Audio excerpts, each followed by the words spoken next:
2025 BTR बिसायख'थिनि दावहायाव नांनो जानजि खाफ्रादों एपिबिआ नुनो मोनदों ब्लक कमिटिफोरखौ दाफुंनाय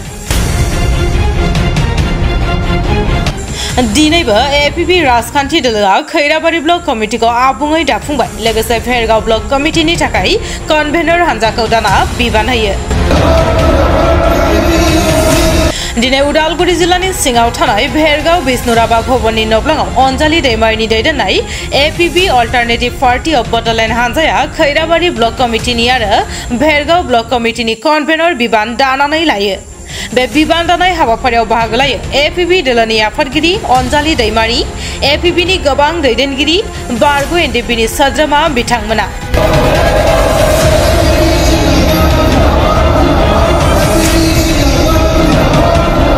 दिनैनि बे बिबान दानाय हाबाफारिया फैबाय थानाय बिटिसि बिसायख'थियाव गोख्रों खामानि मावलांनो ब्लक दानाया जागासिनो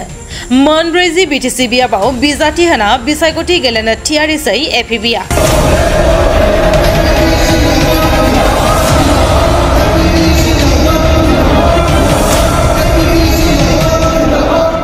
जोङो भेरगाव जिल्लानि सिङाव थानाय खैराबारि ब्लक कमिटि आरो भेरगाव ब्लकनि कनभेनिं बडिखौ जों दाफुंनानै लादों खैराबारि ब्लक कमिटियाव जोङो more than 50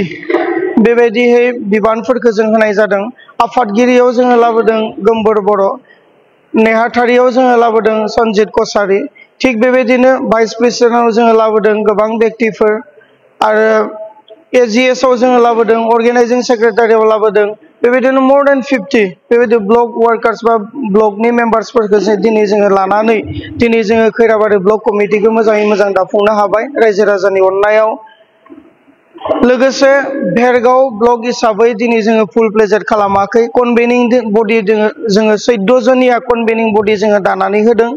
फैबाय थानाय साननैसोनि समफोरनि गेजेरावनो जोङो भेरगाव ब्लक कमिटिखौबो जोङो दाफुंगोन आरो बे खैदिनमाननि गेजेरावनो जोङो बे भेरगाव जिल्लानि सिङाव थानाय आरो मोनथाम समस्तियाव जोङो ब्लक कमिटिखौ थाबैनो दाफुंगोन आरो बेनि उनावनो जोङो भेरगाव जिल्ला कमिटिखौ जोङो दाफुंनानै होगोन दिनै जोङो खामानि मावनानै बेबायदि गोजोननाय मोनदों जे दिनै रायजो राजाफोरा मोनसे बिकल्प नागिरदों बे बिकल्पखौ दिनै अल्टारनेटिभ पार्टी अफ बड'लेण्ड जायखौनोखि अल्टारनेटिभ माने एसामिसाव बिकल्प होननाय जादों दिनै बे पार्टियाव रोजा रोजा सुबुंफ्रा फैनानै खामानि मावनो थाखाय आगबारिबोदों दिनै बेबायदि नुथायफोरखौ जोङो नुनानै बिमायनो गोसोआव रंजानाय मोनदों खामानि मावनानै जोङो गोजोननाय मोनदों दिनै अल्टारनेटिभ पार्टी अफ बड'लेण्डखौ जोङो थांनाय एप्रिलनि 2 तारिखआव जोङो घोषणा खालामदोंमोन बाक्सानि बरबरि होनना बुंनाय मोनसे जायगायावहाय फैयै फैयै 2 मासनि गेजेराव जोङो 2 मास जानोसै बिनि गेजेराव जों गोबांथार खामानिफोरखौ मावनो हादों क'क्राझाराव जोङो पलिटिकेलि मोनथाम जिल्लायाव जोङो रानदों क'क्राझारखौ डिस्ट्रिक्ट कमिटि जों दाफुंनो हादों चिराङाव ब्लक कमिटि प्राइमारि कमिटि जों बानायगासिनो दङ बाक्सा जिल्लायावबो जोङो तामुलपुर जिल्ला कमिटि जोङो दानानै लाबाय आरो बाक्सा मुसलपुर जोङो ब्लक कमिटि जिल्ला कमिटिफोरखौ जों दानानै लानो हाबाय प्राइमारि कमिटिफोरखौ दागासिनो दङ उदालगुरियावबो जोङो प्राय ब्लक कमिटि जोङो दागासिनो प्राइमारि कमिटि दागासिनो आरो थांनाय मंगलबारनिफ्राय जोङो भेरगाव जिल्लानि सिङाव खामानि मावदों खूब समनि गेजेराव जोङो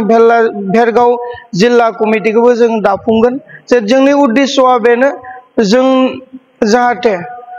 फैबाय थानाय समाव सुस्थ' राजखान्थि जोङो रायजोनि गेजेराव होलांनो हायो दिनै बे सुस्थ' सासन बेबस्थाखौ होलांनो हायो दिनै बे नोजोरजों जोङो खामानि मावदों दिनै जोङो नुनो मोनदों जे थांनाय 22 बोसोराव मोनथाम पलिटिकेल पार्टिया दिनै जोंखौ राज खालामलांबाय दा बिनि गेजेरजों हसाके बिथांमोननि मावनाय दांनाय बिथांमोननि साननाय हनाय बेसांखिनि दं दिनै बिटिसिनि नागरिकफोरा जनसाधारनफोरा हसाके सन्तुष्ट नंगौना नङा बेखौ नायबिजिरनायनि सम जाबाय आरो दिनै जथेस्थ'खिनि सचेतन राइजफोरा दिनै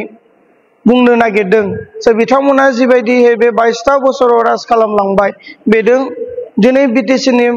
35 लाख जनगणआ सन्तुष्ट नङा दिनै बेखौ फोरमायदों बेनिखायनो दिनै अल्टारनेटिभ पार्टी अफ बड'लेण्डआ खूब खम समनि गेजेरावनो गोबांथार खामानि मावदों गोबां पार्टीनि जानानै आरो जों थाबैनो सेंट्रेल कमिटिखौबो फुल प्लेजेड खालामफुंनो हागोन बेखौ जों आखाबादि आरो रायजो राजाया जोंजों लोगोसे दङ।